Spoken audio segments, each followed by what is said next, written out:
میں نے آپ کی خدمت میں مختصر سی تلاوت کی ہے، محمد الرسول اللہ والذین معہ۔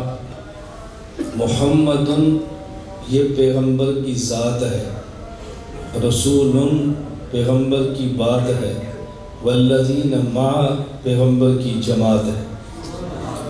ہم دیوبند والے، میں کھلا کہتا ہوں میں دیوبندی ہوں، آپ شک نہ کرنا یہ کون ہے۔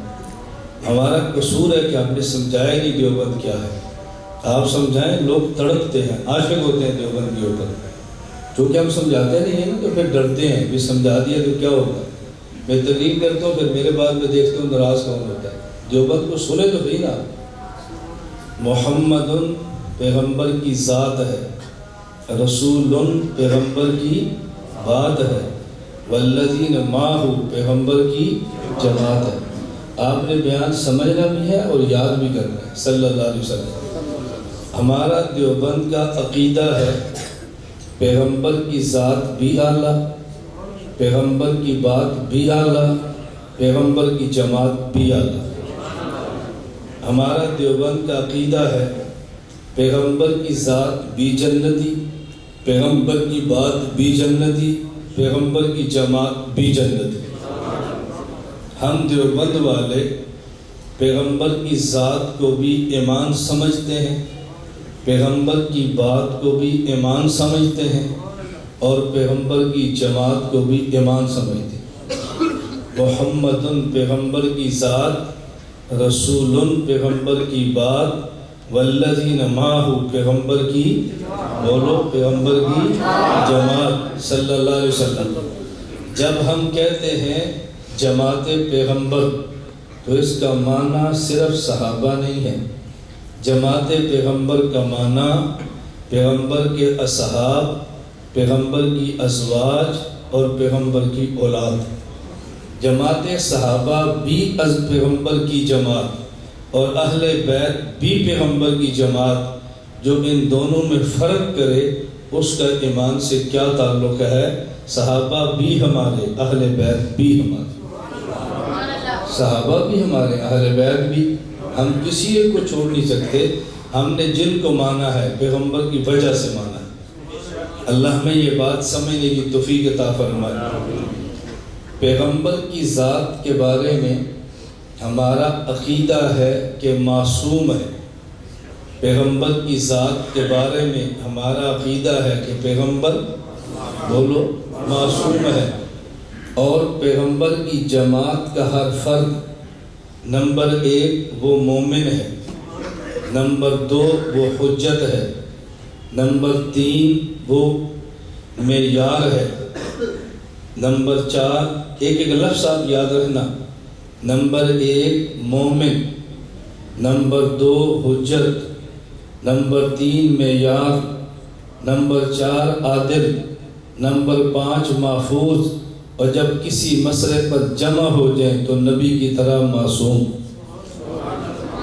یہ عربی لفظ آپ سن لیں، میں یاد کرا دوں گا، سمجھا بھی دوں گا انشاءاللہ، سمجھانا میرے ذمہ۔ یہ جو بالکل ہماری طرح خالص سادے سے سادہ ان پڑھ آدمی بھی ہوگا نا، وہ بھی سمجھے گا کہ میں نے کیا کہا ہے، لیکن پہلے عربی لفظ یاد رکھ لو ہے۔ جماعت پیغمبر کا ہر فرد، نمبر 1 مومن، نمبر 2 حجت، نمبر 3 معیار، نمبر 4 عادل، نمبر 5 محفوظ، نمبر 6 جب کسی مسئلے پر سارے جمع ہو جائیں تو نبی کی طرح معصوم۔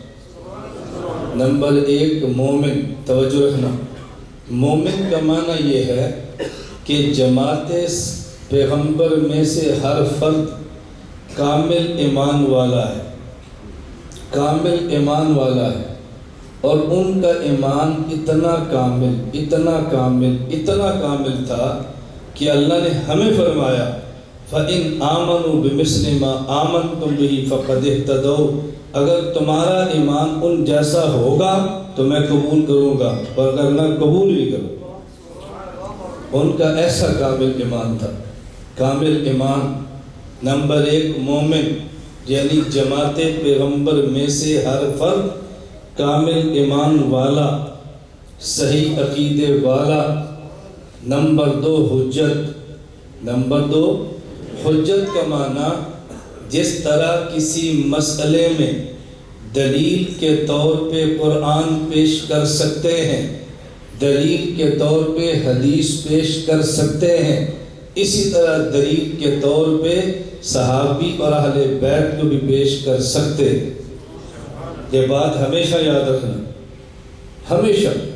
میرا ابھی یہ 3 دن پہلے سکھر میں ایک جلسہ تھا اور وہاں بخاری شریف کی آخری حدیث کا سبق تھا۔ بچیوں کی بخاری تھی، ہمارے یہاں بچوں کی بخاری کی آخری حدیث الگ ہوتی ہے، بچوں کی آخری حدیث الگ ہے، اور بچوں کے نصاب کی آخری الگ ہے۔ حضرت امام بخاری رحمۃ اللہ علیہ نے کتاب النکاح جو ہمارے ہاں بچیوں کا نصاب ہے، اس کی آخری حدیث امام بخاری نے مسئلہ پیش کیا، تان الرجل ابنتہ فی الخاصرۃ عند العتاب، کیا باپ اپنی بیٹی کو تنبیہ کر سکتا ہے؟ اور دلیل پیش کی، امی عائشہ فرماتی ہیں عاتبنی ابو بکر وجعل یطعننی بیدہ فی خاصرتی ولا یمنعنی من التحرک الا مکان رسول اللہ وراسہ علی فخذی، کہ میرے والد ابو بکر صدیق نے میری پسلی پر ہاتھ رکھ کے دبایا اور کہا عائشہ یہ تیرا ہار گم ہوا، تلاش کرنے میں دیر لگی، یہ ساری تکلیف تیری وجہ سے ہے۔ صدیق اپنی بیٹی کو ڈانٹ رہے ہیں تو امام بخاری مسئلہ بیان فرماتے ہیں، کیا باپ بیٹی کو تنبیہ کر سکتا ہے؟ نہ دلیل میں قرآن پیش کیا، نہ دلیل میں نبی کو پیش کیا، دلیل میں پیش کیا تو صدیق کو پیش کیا۔ تو اگر صحابی دلیل نہیں بن سکتا تو امام بخاری دلیلوں میں صحابہ کو پیش کیوں کرتا ہے؟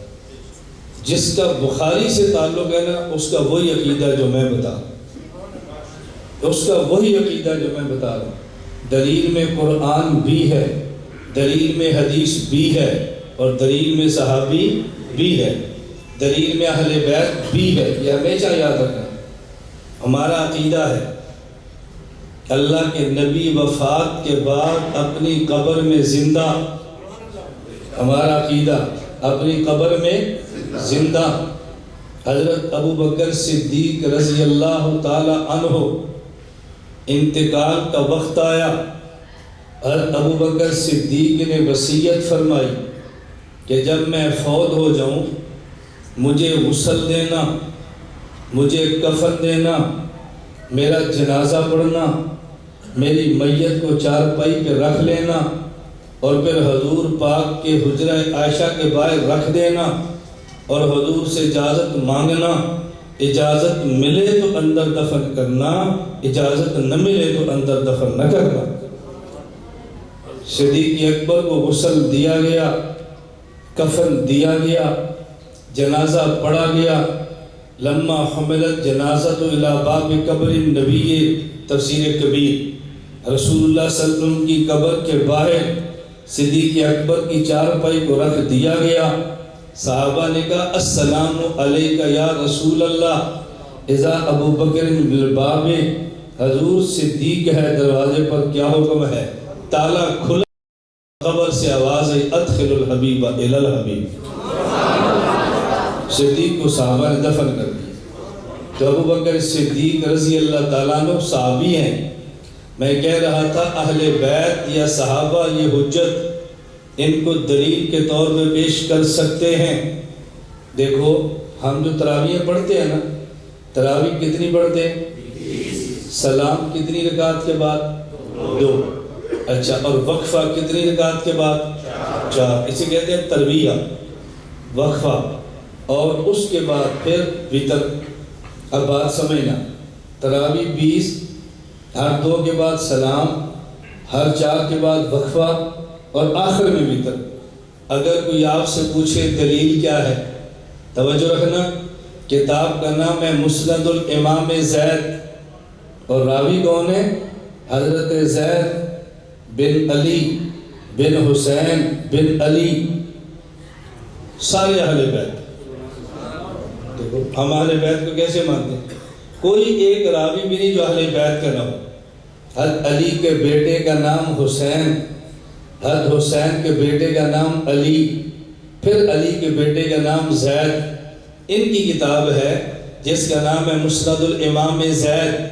حضرت علی کے بیٹے حسین، ان کے بیٹے علی، ان کے بیٹے پھر زید، پڑپوتے حضرت علی کے۔ وہ فرماتے ہیں کہ جو شخص مسجد میں نماز پڑھاتا تھا، حضرت علی نے حکم دیا کہ تم 20 تراویح اس طرح پڑھانا کہ ہر 2 کے بعد سلام پھیرنا، ہر 4 کے بعد ترویہ کرنا، اور اس کے بعد وتر پڑھانا۔ پوری دنیا میں آج اسی طرح تراویح چل رہی ہے، ہر 2 کے بعد سلام، ہر 4 کے بعد وقفہ۔ یہ حکم کس کا ہے؟ بولو نا، کس کا ہے؟ حضرت علی کا ہے۔ ہم تو علی کو مانتے ہیں رضی اللہ عنہ۔ میں تو صرف یہ بات سمجھا رہا تھا کہ جماعت پیغمبر کا ہر فرد، نمبر 1 مومن، نمبر 2 حجت، نمبر 3 معیار۔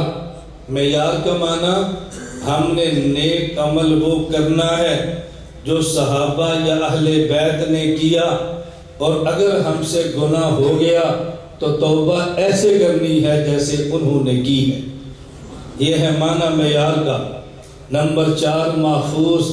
محفوظ کا معنی ہم یہ نہیں کہتے کہ صحابی سے گناہ ہوا نہیں، ہم کہتے ہیں گناہ ہوا ہے لیکن ان کے نامہ اعمال میں اللہ نے رہنے دیا نہیں۔ ایک ہے لفظ معصوم اور ایک ہے لفظ محفوظ۔ نبی معصوم ہے اور صحابی اہل بیت محفوظ ہے۔ معصوم کا معنی یہ ہے اللہ ان سے گناہ ہونے دیتے نہیں، اور محفوظ کا معنی یہ ہے ان سے گناہ ہو جاتا ہے اللہ نامہ اعمال میں باقی رہنے دیتے نہیں۔ تو ایک ہے معصوم اور ایک ہے محفوظ۔ ان میں سے ہر فرد محفوظ ہے، اور جب یہ کسی مسئلے پر جمع ہو جائیں تو پھر ایسی مسئلہ معصوم ہوتا ہے جیسے نبی کا مسئلہ معصوم ہوتا ہے۔ تو میں نے کہا محمد پیغمبر کی ذات ہے، رسول پیغمبر کی بات ہے، والذین معہ پیغمبر کی جماعت ہے۔